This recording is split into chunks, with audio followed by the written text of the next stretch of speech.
What's good, tubes? So, hanging out here with Alex Campbell, and I have his YouTube channel. I'm going to link in the description box below.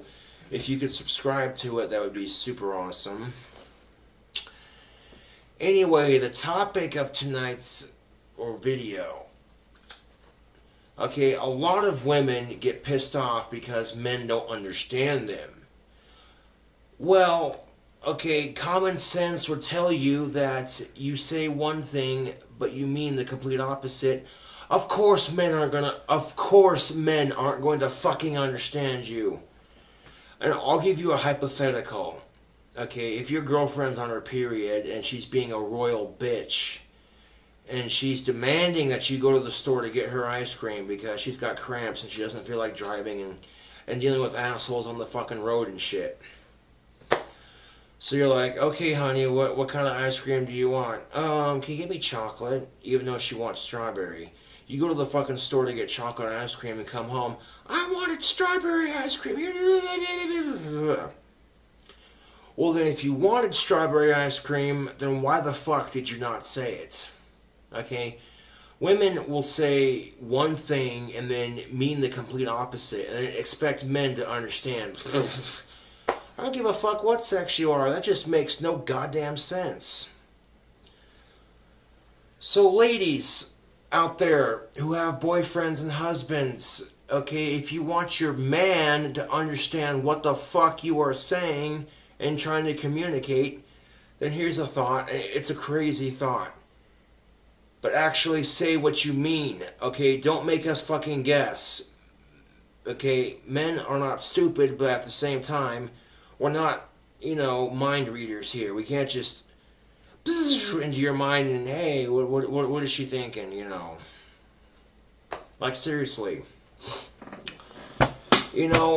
I've tried convincing myself that I'm asexual, and the only reason I've tried convincing myself that is because I get so fucking tired of women rejecting me. It gets old real quickly. But deep down inside, I know I'm straight. Like, I cannot deny. There are some girls that I've encountered in my life growing up that if given the chance, I would fuck in a heartbeat. I'm just saying, And, well, instead of trying to convince myself that I'm asexual, a much better approach would be to not care at all, If women are going to reject me, that is their fucking loss. You know what I'm saying? Straight the fuck up. Straight the fuck up. But picture, if you will, every chick you have a crush on, every chick you want to ask out, every chick that you want to get with, just like, no, no, no, no, no, no, no, no, no, no. And you think with biceps like these, and my amazing guitar skills, my ability with music, and my gift with singing, you think I would be swimming in pussy right now. Think again. Sometimes being too good at music can be intimidating to a degree, Yeah. So it's like, I get so tired of it. Getting my hopes up for nothing. I see a cute girl, I start thinking, damn, I'd tap that. I'd tap that in a heartbeat. I think to myself, maybe I should go over and talk to her. Just, casually bullshit with her and see where it goes, And then, and then that's the internal debate. The old standby. Inside my head, I'm like, nah, she's already got a boyfriend. Don't mess with that, man. Just, in the back of my head, I'm like, no, the worst she could say is no, blah, blah, blah, just back and forth. And then 5 minutes later, she's over there hanging out with her boyfriend and shit. I'm like, well, see, there you go. You want to go, and I cannot tell you how many times the old standby has saved my ass. Because there was nothing worse than having some dude hit on your chick at a bar. Like, whoa, And there are some guys, and here's the thing, Slick. You go to a bar, you hitting on some chick, and she says she's with her boyfriend at the bar. You back the fuck off, and you you piss off and mind your own business, you know. Yeah. So instead of trying to convince myself I'm asexual when I know I'm straight, just don't fucking care anymore, you know. Still find women attractive, just don't care anymore, you know. And that's literally been my fucking attitude, you know, for the longest fucking time.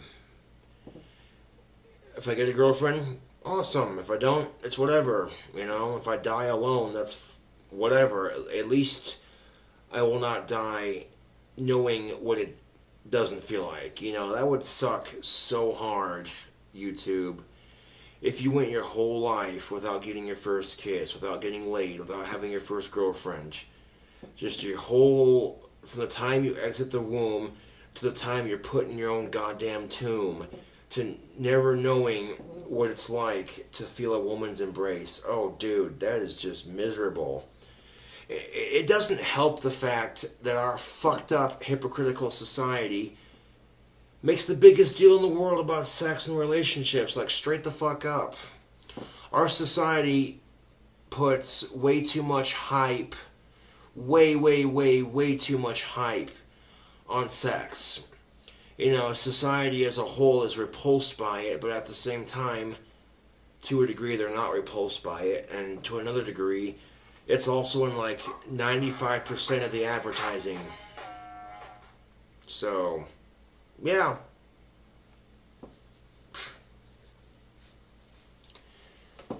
Yeah, I'm under the impression that if I'm meant to find somebody awesome, if I'm meant to find that one girl that just works so well with me, you know, and people see us out in public and they're like, oh, that's a cute looking goth couple right there, you know what I'm saying, tubes.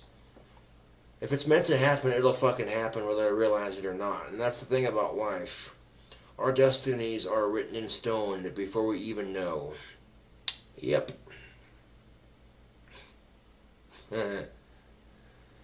And my buddy Steve claims he can see the future. And I'll take his word for it. You know, I've heard crazier people tell crazier things. But one day I was hanging out with my buddy Steve, and he says to me, he says, you know what my buddy Steve told me? He said he saw the future. And in the future, he said he saw me winning the lottery. And not only did I win the lottery, but before I won the lottery, or right around the time I won the lottery, somewhere in there, my buddy Steve also said that I would meet a girl here in Casper with pale, gorgeous white skin, beautiful dark green eyes, or green eyes in general, you know, gorgeous womanly figure, long flowing black hair, and a cobra tattoo on her right bicep, like right in this general direction right here. And like the detail he went into it, you know, like, you know what I'm saying?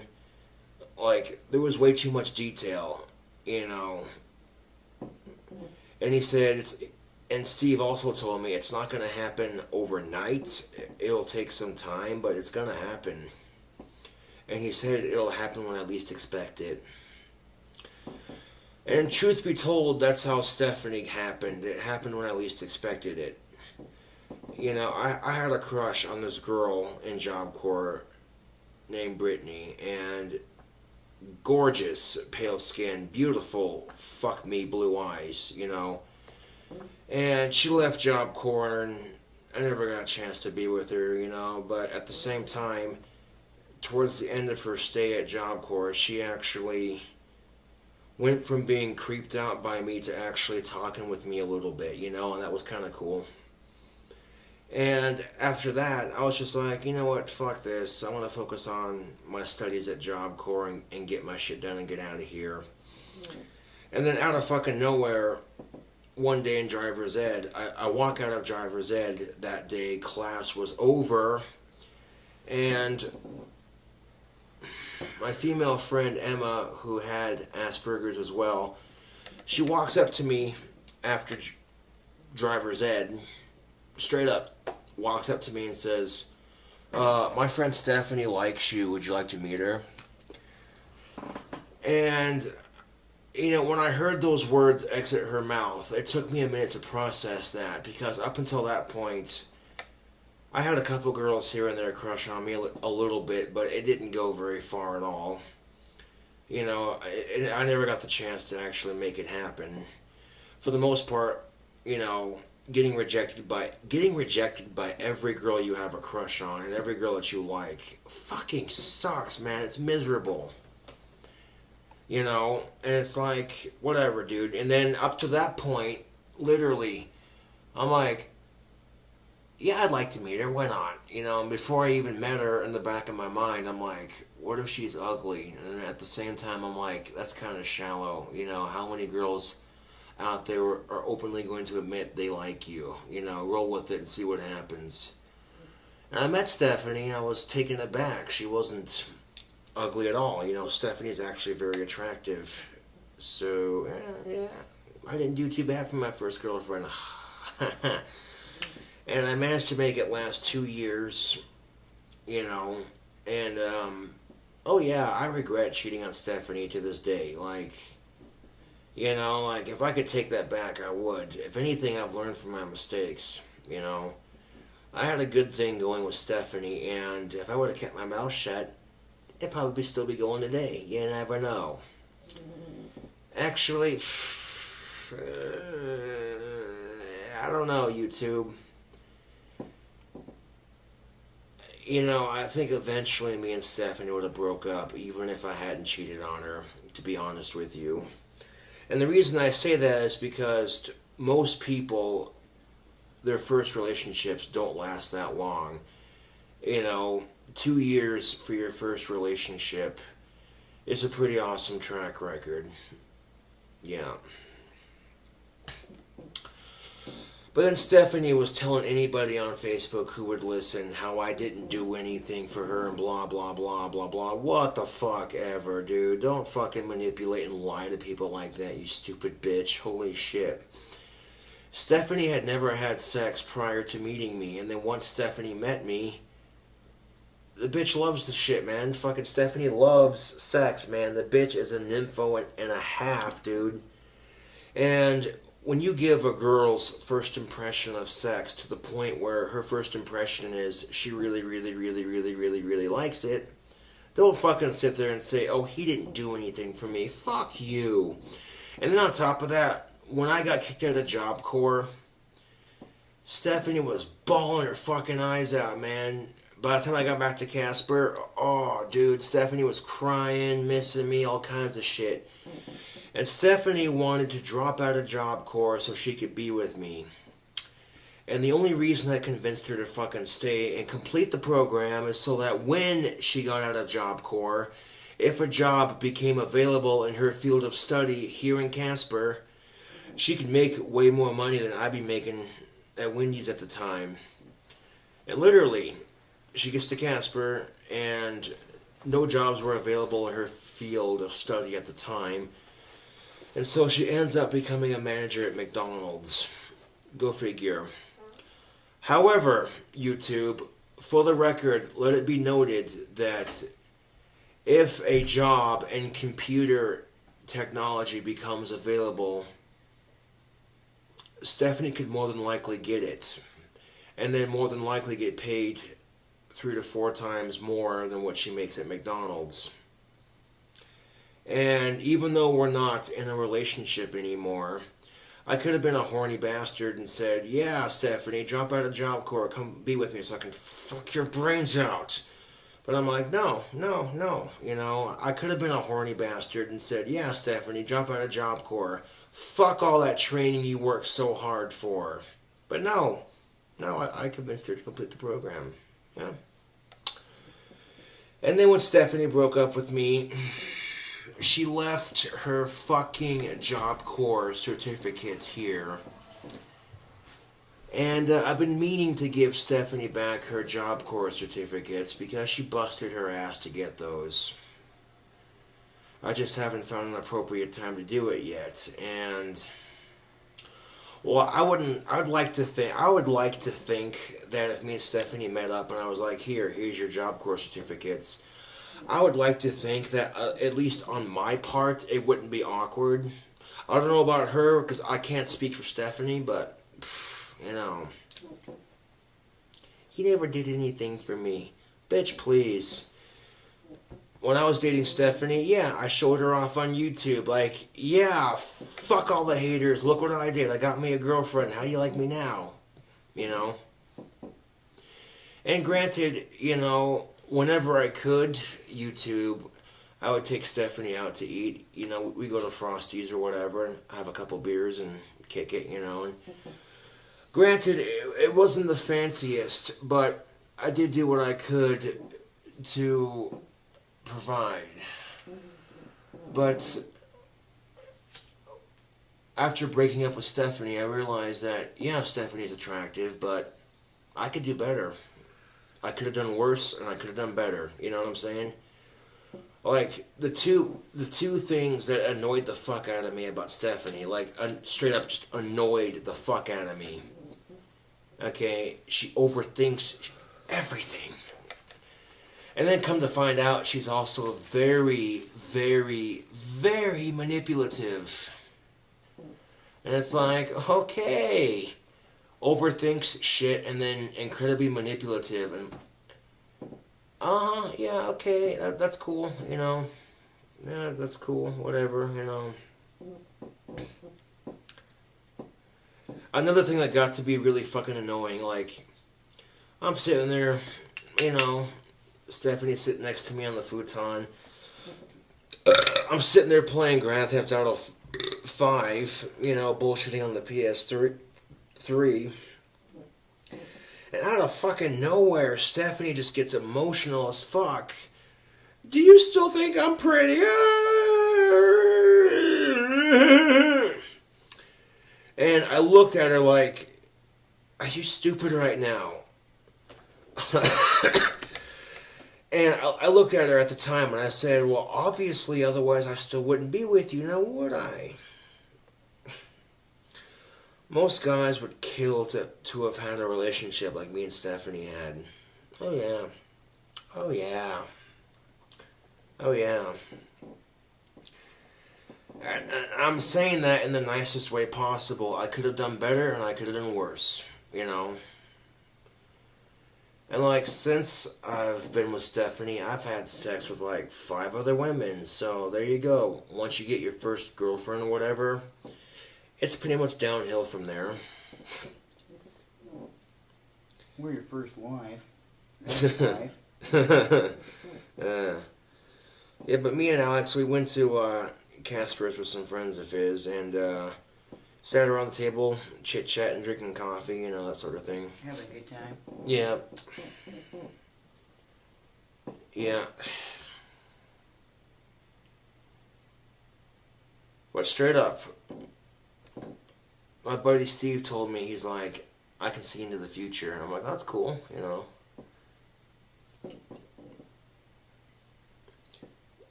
And then my buddy Steve told me, he's like, okay, you're going to win the lottery, and then you're going to meet some really cute goth chick in Casper. And I'm like, okay then, I like that. I'm cool with those odds. No, but what Steve told me, when he described her too, he's like, you're going to meet, this is what Steve told me too, my buddy Scrapper Steve. You know him as Mr. Goats. Shout out to Steve. Mr. Goat. My buddy Steve told me, he's like, it's going to happen when you least expect it. I'm like, what are you talking about? And he goes, you're going to meet some pale-skinned, raven-haired, gothic beauty with smoking hot green eyes and just a bomb-ass fucking womanly figure and a big old cobra tattoo on her right arm, and she's just going to take your breath away, and you're going to take her breath away, and that sort of thing. And I'm like, cool, okay then.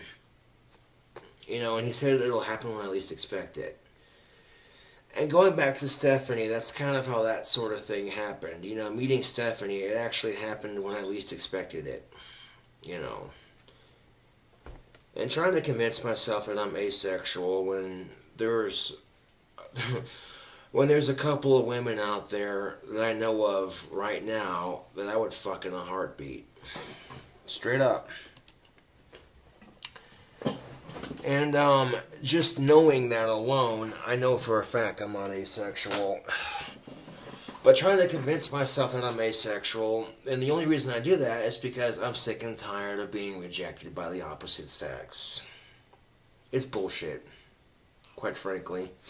You know what I'm saying? So instead of trying to convince myself that I'm asexual,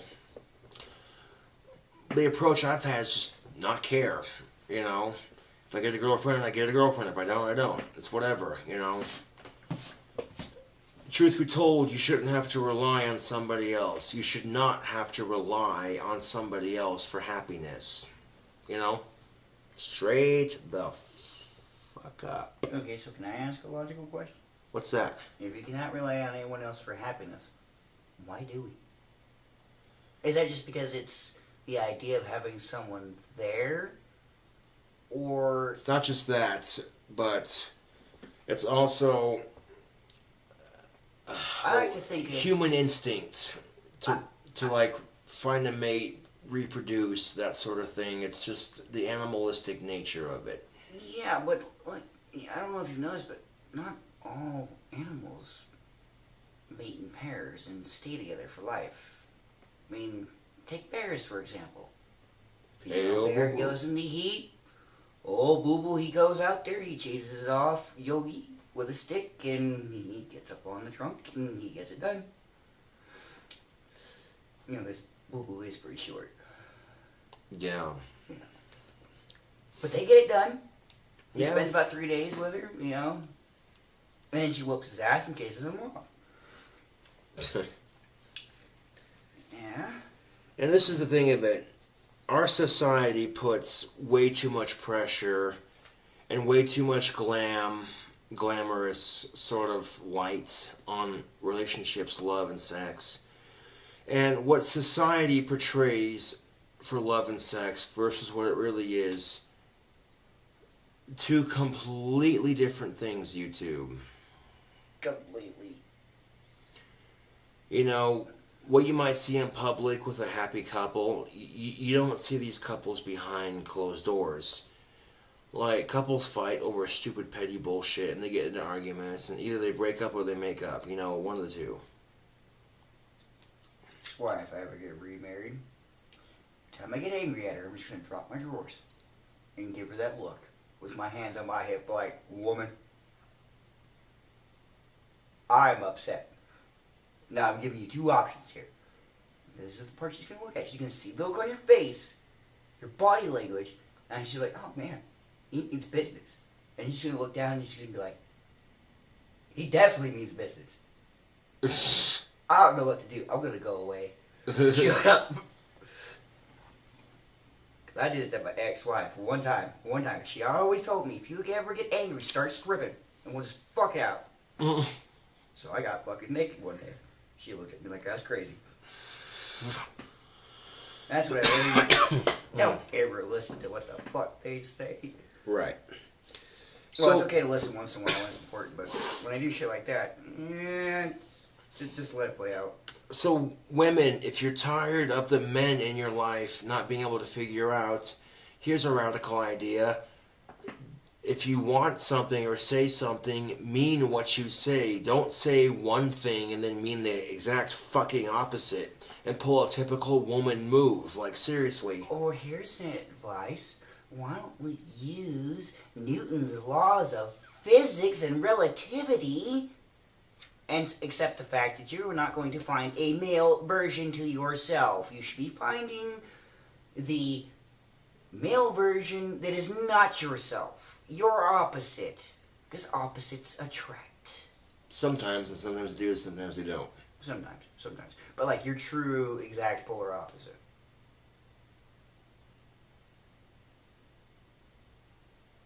But see, a relationship is, it's a commitment. It's like a 24/7 job.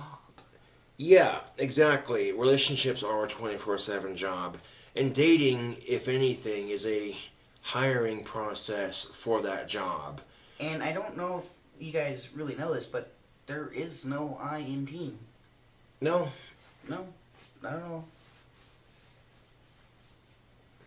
There's an E and an A, which stands for exhausting and obnoxious, because sometimes the shit your significant other pulls with you makes you exhausted because you find them obnoxious, you know.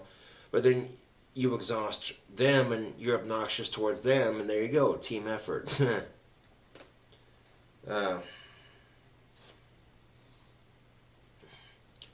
This tobacco's just about cash. Yeah, I was gonna see if I can get some.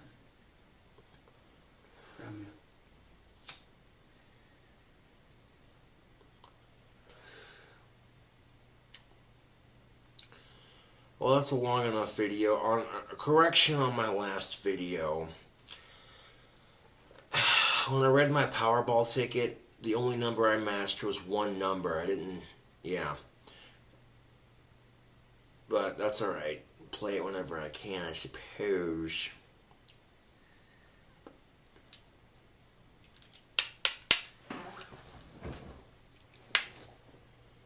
Yeah, that tobacco's cashed.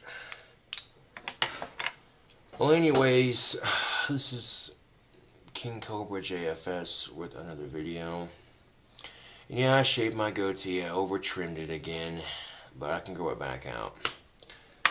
Anyways, thank you for watching, and also, if you could, subscribe to my homeboy Alex Campbell's channel. That would be awesome. I'll provide his channel link. I'll provide his channel link in the description box below. Anyways, tubes, thank you for watching, and I will definitely catch you all. That's all, folks. I'll definitely catch you all later.